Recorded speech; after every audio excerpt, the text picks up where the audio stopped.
ମୁଁ ପ୍ରହରାଜ ଜୟନାରାୟଣ ନନ୍ଦ କେଡ଼େ ଗାରିମାମୟ ସମୃଦ୍ଧ ଆଉ ସମ୍ଭ୍ରାନ୍ତ ଆମ ଭାଷା ଓଡ଼ିଆ।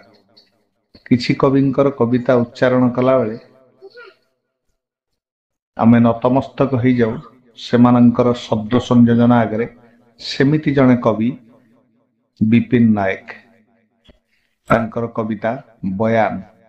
ବଜ୍ର ନିରସ୍ତ୍ର ସରୀସୃପ ସୁପ୍ତ ମହାମାରୀ ମୃତ, ଛୁଇଁ ପାରିନି ତାକୁ ବିଭସ୍ତ ବସନ୍ତ, ଧ୍ୱସ୍ତ କରିପାରିନି ଝଡ଼, ଦଂଶନ କରିପାରିନି ଅସଭ୍ୟ ଅନ୍ଧାର, ତାକୁ ଭସେଇ ପାରିନି ବଢ଼ି ପାଣି, ଦୁଃଖର ଉଜାଣି, ଭୋକ ଶୋଷ ଆତଙ୍କ ଭୟ ନିର୍ମମ ସମୟ, ନିର୍ଘାତ ଆଘାତ କ୍ଷୟ କରିପାରିନି ତାର ଆୟୁଷ।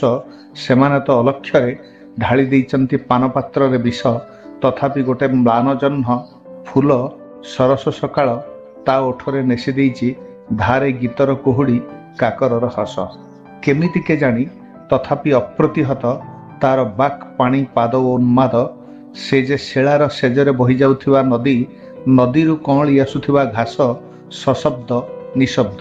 ସେ ଏବେ ଯୁଦ୍ଧ ପରେ ଯଜ୍ଞ ସାରି ଫେରିଥିବା ପ୍ରଥମ ପାଣ୍ଡବ, ସ୍ଥିର ଅସ୍ଥିର ଉଦାସ ଗମ୍ଭୀର। ସେ ସ୍ୱର୍ଗ ପାଇଁ ନର୍କ ଭୋଗେ, ପ୍ରେମଂ ଦେହି ଭ୍ରମଂ ଦେହି ମୋକ୍ଷଂ ଦେହି ମାଗେ। ଫୁଲ ଫିଙ୍ଗି ବାଟ ଚାଲୁଥାଏ ସେ ଯେ ଅନାବୃତ ଆପାଦ ମସ୍ତକ, ଜନେ କ୍ଳାନ୍ତ ଯାଯାବର। ଧନ୍ୟବାଦ।